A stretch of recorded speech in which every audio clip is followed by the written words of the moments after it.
aí galera, tudo certo? Agora eu vou corrigir com vocês a questão 19 do caderno amarelo de linguagens. O farrista. Quando o almirante Cabral pôs as patas no Brasil, o anjo da guarda dos índios estava passeando em Paris. Quando ele voltou de viagem, o holandês já está aqui.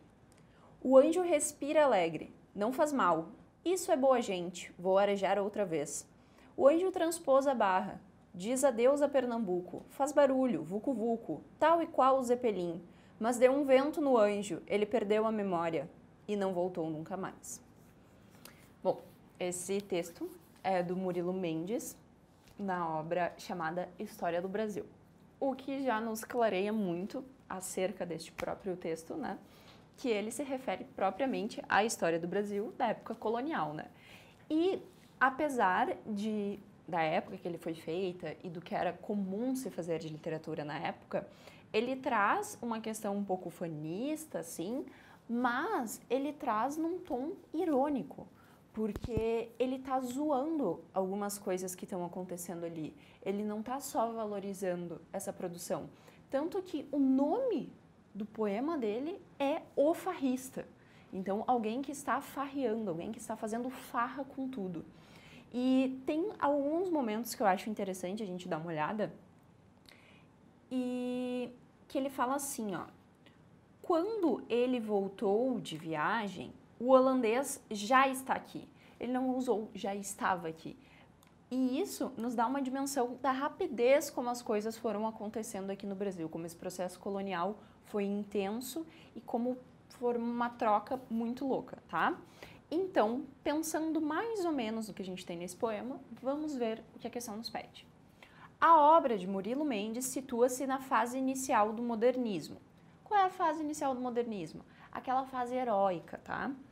Cujas propostas estéticas transparecem no poema por um eu lírico que, letra A, configura um ideal de nacionalidade pela integração regional?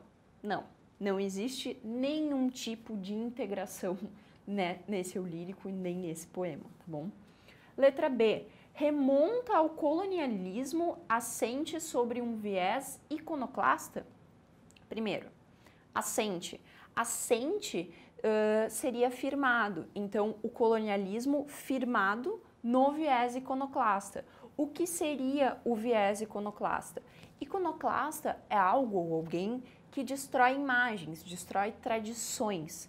Então, quando a gente fala que remonta ao colonialismo, tá certo?